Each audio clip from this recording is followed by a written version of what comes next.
As Russia increases its attacks on Ukraine, it seems as though the world is watching the country's president unravel. Putin is claiming that he's invading Ukraine to, quote, denazify it.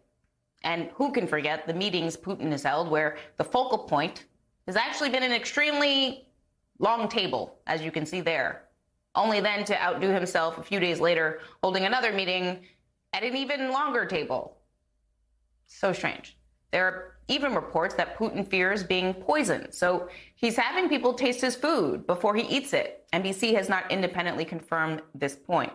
Even his speeches are becoming longer and even more unhinged as he creates more devastation all in around inside of Ukraine. Take a listen to what he had to say yesterday.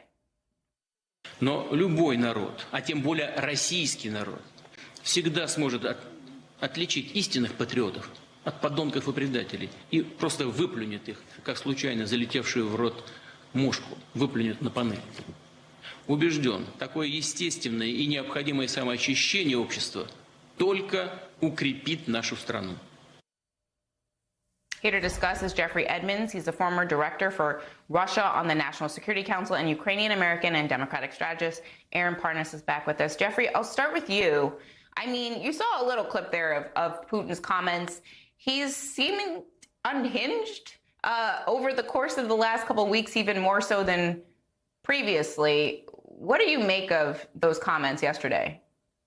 So I think it's a sign that he is becoming even more entrenched in the narratives that he's developed over years. But now you have the added driver that he's by himself largely. I mean, there aren't a lot of people that interact with him, and so he has these narratives in his mind about, you know, he lives in a political system where, you know, leaders don't face necessarily very good ends, but also the narratives about, you know, the U.S. always seeking to overthrow the Russian regime, and by himself, with increasing pressure around him, I agree. I think he's kind of becoming unhinged from reality and kind of living in this weird narrative world that he's created for himself.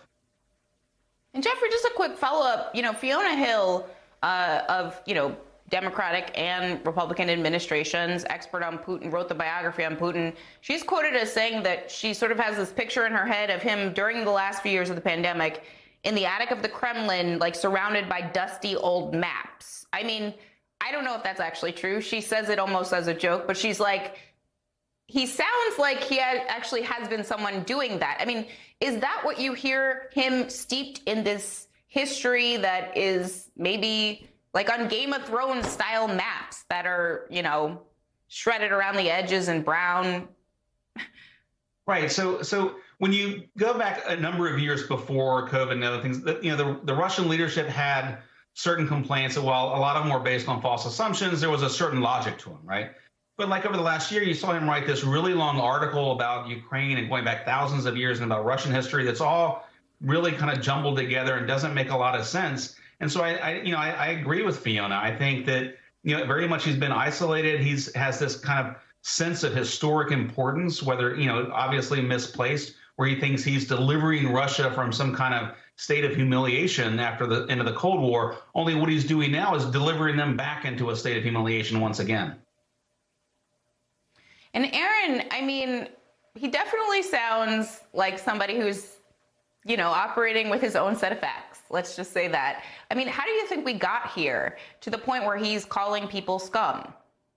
Well, I think it's a lot about, it has to do with his desperation. I think Putin is a very desperate leader right now. I think what we've seen over the past 3 weeks is that Putin's military offensive has failed. He initially wanted to take Ukraine within 3 hours or 3 days. He failed. And he's becoming increasingly desperate. That's why he's launching now attacks on civilians. That's why there are rumors that he may launch chemical weapons attacks. And that's really how we got here. It's because he's a desperate leader who isn't getting his way, and he's just lashing out. And Jeffrey, President Biden, you know, yesterday referred to Putin as a war criminal. And this is what he said about Putin earlier today. Standing together against a murderous dictator, a pure thug who is waging an immoral war against the people of Ukraine. Jeffrey, do you think President Biden is egging him on a bit here by calling him a thug? I mean, is this why Putin brings up military actions of the West? I mean, how do you think he interprets comments like this? Well, one, I think the president is right, and two, Aaron's great points. I mean, I think he is very, very desperate, and I would not put almost anything behind him. I think he would use chemical weapons in Ukraine. I think if it becomes even more dire, not to be overly, gloomy about this, but if he feels like he's losing control, I would not put beyond him escalating this conflict into a Russia-NATO conflict. The point there being to call our bluff and try to get us to back off. So I don't think he backs down. Two, he's disconnected from reality. And yeah, I think he's willing to do just about anything to get what he wants in this conflict. Jeffrey Edmonds and Aaron Parnas, we'll have you both back because I have 10 more questions. I always have a million questions, but I appreciate your analysis. Thank you so much.